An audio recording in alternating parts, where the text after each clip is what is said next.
उसके बाद प्रेग्नेंट किया। प्रेगनेंसी की हालत में जो झेला है मैंने, वो भगवान न करे किसी दुश्मन को भी झेलना पड़े।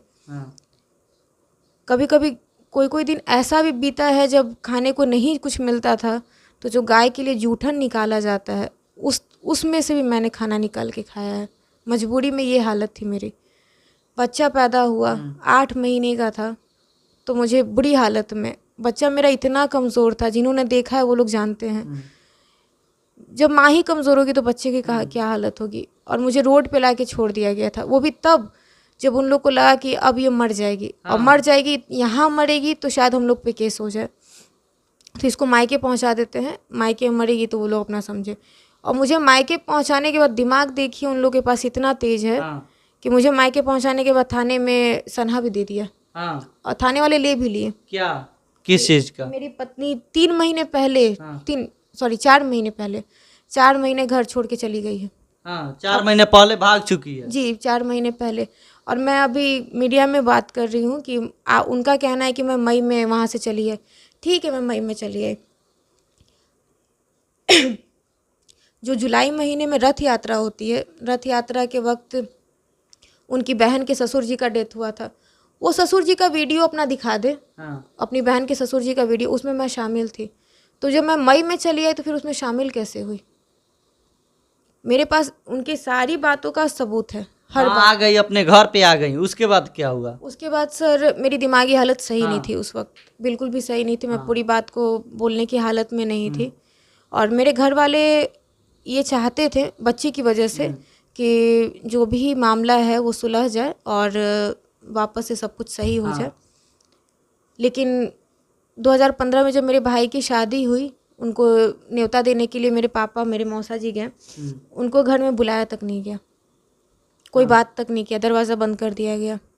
मेरे पापा वहाँ से वापस लौटे और बोले कि अब वो लोग नहीं चाहता है। मेरे भाई को उन्होंने कहा कि नहीं चाहता है, अब मजबूरी है। उसके बाद से जब मई में आप आई, उसके बाद से आज तक नहीं गई? जी नहीं, आज तक नहीं।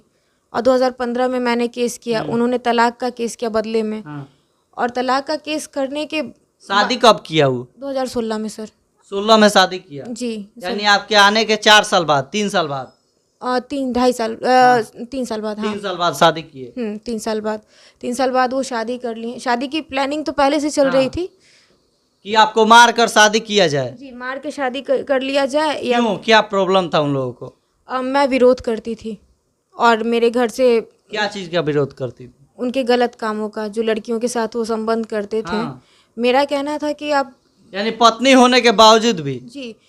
और उनको ये आदत है, आज भी है, आज भी आदत छूटी नहीं है, आज भी आदत है उनकी।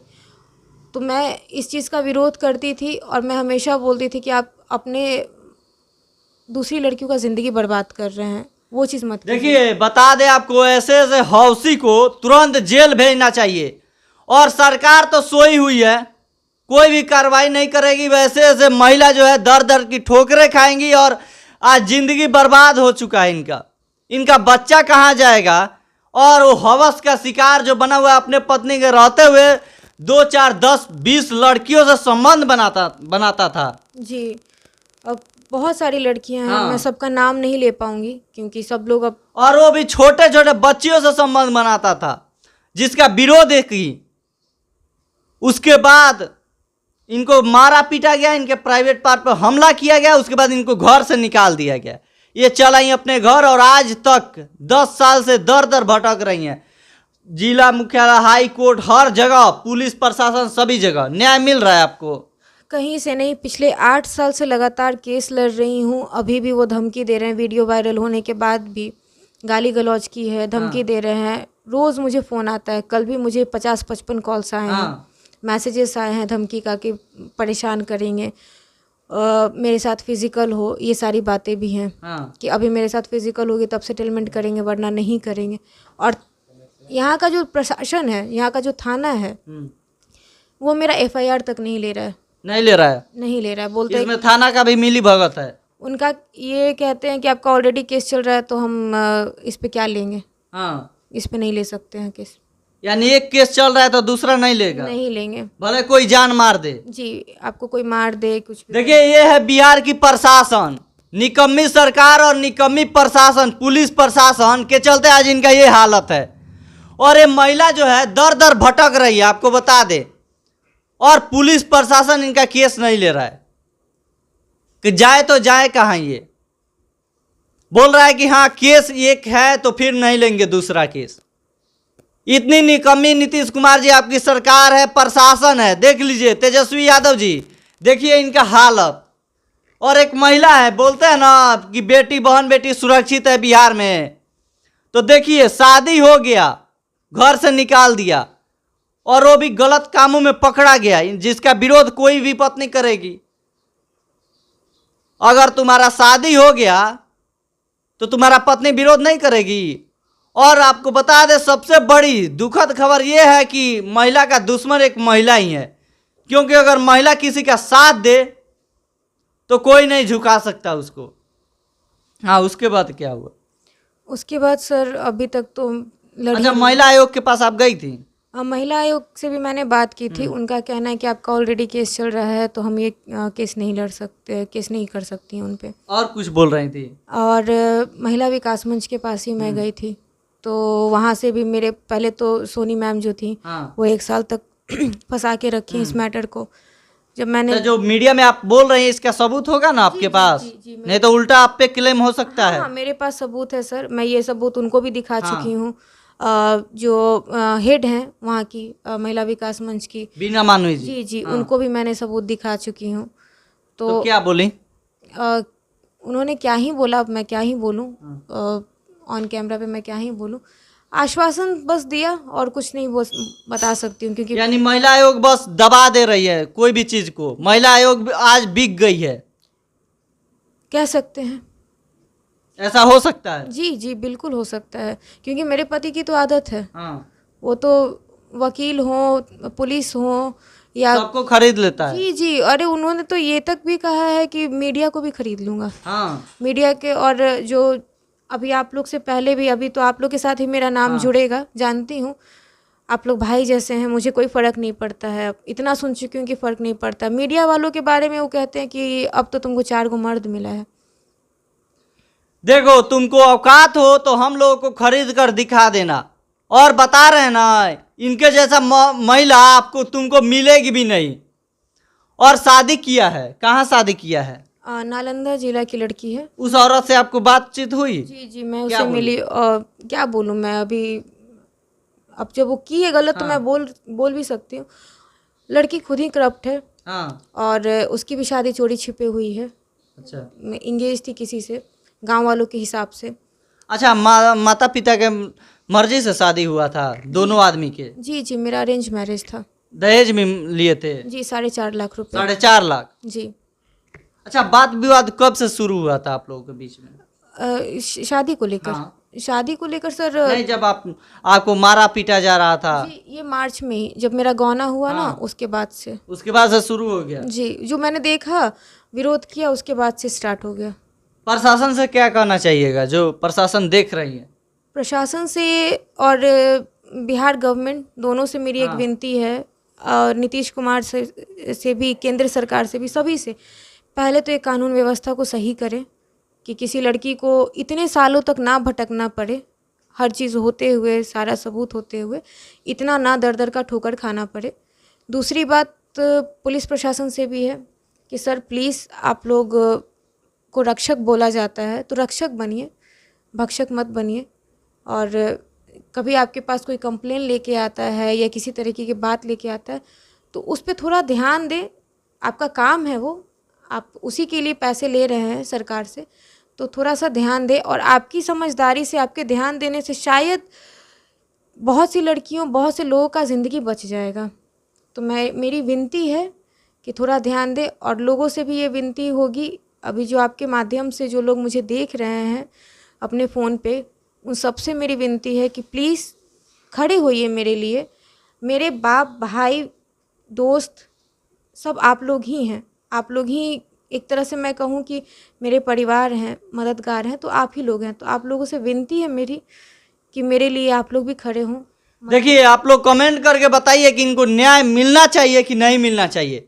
इनके साथ इतना बड़ा अन्याय हुआ है, आप लोग के साथ अगर हो, आपके बहन बेटी के साथ हो, तब आपको पता चलेगा। और ये दर दर भटक रही है, लेकिन आज तक न्याय नहीं मिला इनको। पूरी पटना जो है ये छान चुकी है, और ऊपर से नेता का नाम लेकर इनको धमकी भी दे रहा है इनका पति।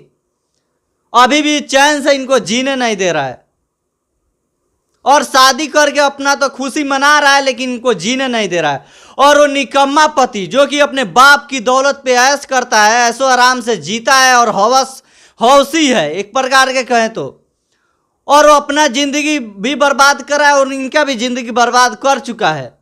आगे किनका जिंदगी बर्बाद करेगा ये आप लोग समझ सकते हैं।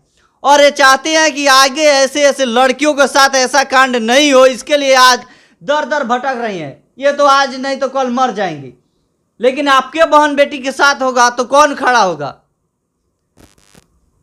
अच्छा, जाते जाते क्या कहिएगा? अब बस एक ही, उससे क्या कहिएगा अपने पति से, अगर वो देख रहा है वीडियो तो? उसे तो बस यही कहूँगी मतलब अगर मान जाए तो आप जाइएगा उसके पास? नहीं सर, नहीं नहीं जाऊंगी, जाएंगी? बिल्कुल नहीं। ये संभव ही नहीं है, इस जन्म में तो संभव नहीं है। क्यों नहीं जाइएगा? जो कुछ उसने किया है, मेरे साथ जो किया सो किया, अपने बच्चे के साथ जो उसने किया है, 8 महीने का बच्चा जब पेट में था तब से वो तकलीफ़ देख रहा है।